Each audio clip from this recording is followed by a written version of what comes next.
Welcome back, everyone. Michael here with Offshore Citizen. It has been a long time, I think, before in the major public consciousness was the threat of nuclear war. My dad will tell me stories about during the 60s when they would have alarms at the school and you had the Cuban Missile Crisis and things like this.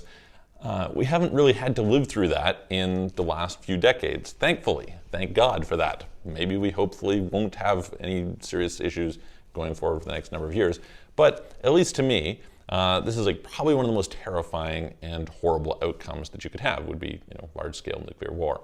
And so today, since we talk about all sorts of international things and where to live here, we're going to discuss a little bit about the best places to go or to be in the event of a nuclear war. And I find that this topic is not really systematically broken down very well in most of the kind of public sources that you would look to. Some people do a pretty good job. In fact, there's a really interesting professor who I'd like to interview, and so we may see if we can arrange that in the next little while, who specializes in nuclear history and things like this. But that being said, that will come in the future. So today we're just going to talk about what are the best countries, what are the best parts of the world to be in the event of nuclear war. So let's dive in. Before we do, if you haven't already, please hit the subscribe button, hit the all notification bell, hit that little ding ding chiming icon so that you don't miss out on any of the videos. If you are new here, welcome. Thank you for being here. It is Michael from Offshore Citizen.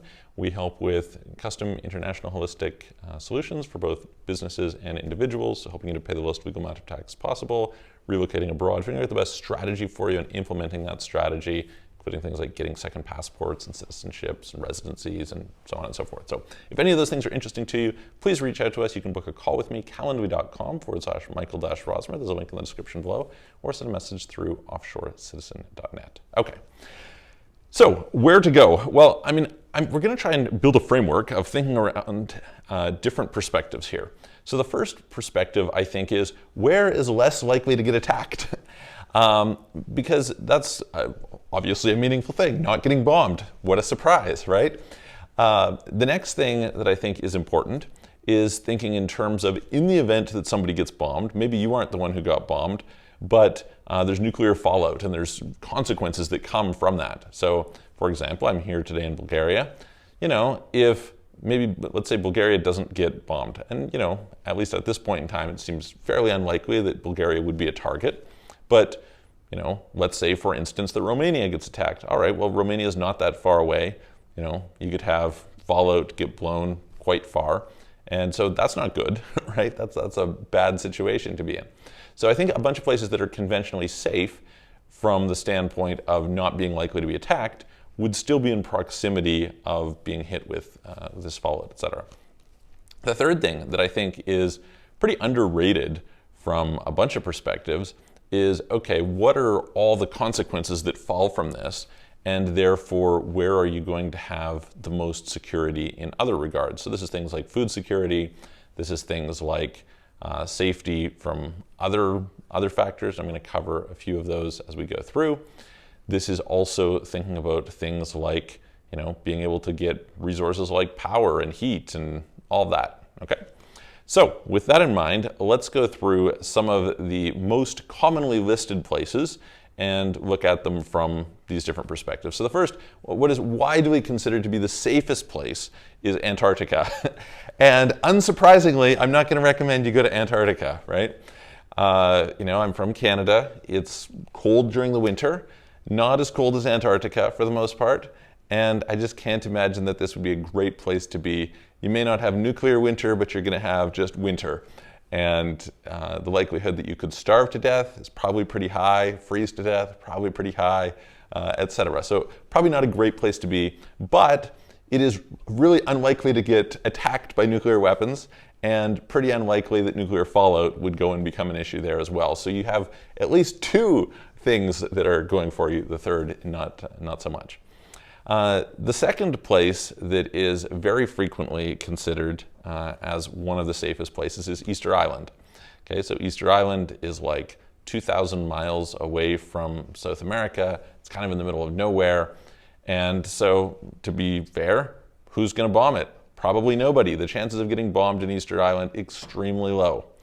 At the same time, the likelihood of nuclear fallout going there is quite low. You're also not in such a bad situation compared to Antarctica, right? Like it's a little bit better living condition. If I have to choose some place to live, Antarctica or Easter Island, I'm choosing Easter Island. It just makes a lot more sense to me, right? Plus, you have some cool runes that you can study and, have some peacefulness. So, all right. This being said, realistically, I think for most people, it's not the optimal place to be. There's a reason it's not a huge population. I don't get clients calling me up saying, hey, can we get residency in Easter Island and buy some property there? It's just that's a bit of the problem, right? So then we start to move to some that I think are more reasonable. And to me, there's 4 that commonly come up that I would list. And by the way, you read some people's lists and they're listing like Cambodia and Thailand and things like that. I think these are terrible ideas. Why? Well, because you have things like India and Pakistan, right? Like, you're in the proximity of China. You're like there's actually quite a lot of nuclear activity. Basically, the nuclear activity tends to be centered in the northern hemisphere. And then it tends to be centered around North America, Europe, and then select parts of Asia, right? So that's basically the areas. I guess the Middle East as well is probably a place you want to avoid, right? That's sort of So anyway, so the first place that is probably the furthest out, but still maybe better, and I'm going to explain why, than something like Easter Island is Iceland, okay? So what do we have going for us here? Well, Iceland's a small island, and so pretty unlikely that it's going to get attacked. I mean, there's no military, so it's just not a logical target. It's also a fair distance from most meaningful targets, so I guess you could say, all right, maybe UK ends up getting bombed, and so there's some fallout from that. But you are a fair distance away, and this gives you some degree of protection, which I think is worth noting, right? At the same time, you're also in a situation where you have geothermal power. And to me, this is a really big deal. So you can have the ability to be cut off from a lot of the global supply chains and still have a lot of self-sufficiency in that regard. Now, what do I dislike? Well, food and some other things, not the greatest in terms of access in Iceland. Not impossible by any stretch, but definitely a little bit suboptimal. You could throw Canada in this list, and I think that's not an unreasonable possibility. Being from Canada, I've often told my wife, like, look, if things started to get nuts and, there was some sort of a war breaking out in the Middle East or something, or some sort of nuclear war in Ukraine or something, like, this will probably, it's like kind of the default place to go for us, just because, you have citizenship and you can easily go into some rural area there far from things. And it's not maybe perfect in certain respects, but you're probably less exposed than you are in a bunch of places, including the US, right?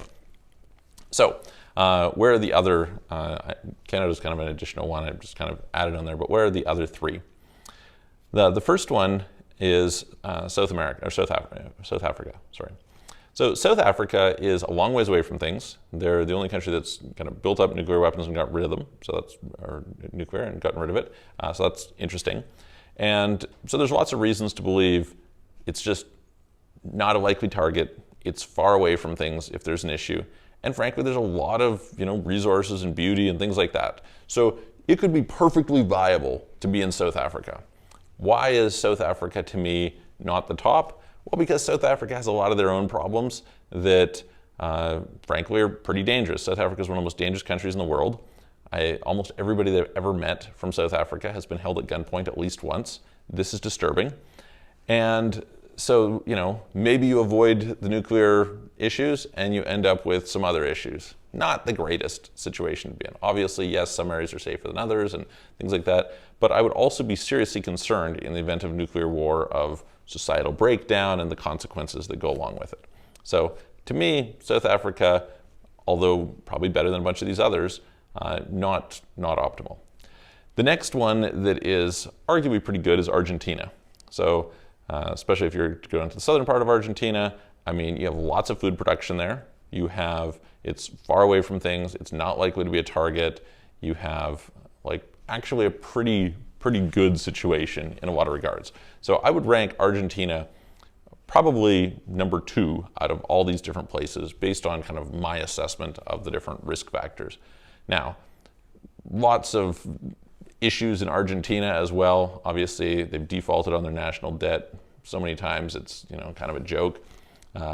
Inflation and controls and bureaucracy and all this kind of stuff. So, there are definitely issues in Argentina. Let's not say that Argentina is perfect, but that being said, safer than South Africa, and so being kind of similar in certain ways, as well as, again, like the fact, to me, the high amount of food production is a pretty good positive. So it makes it pretty attractive. And this brings us to the last one, which is New Zealand. Now, you could argue that Australia would be in there as well, in particular like Perth, if you're talking about kind of the other side of the country from the most likely to be attacked side of the country.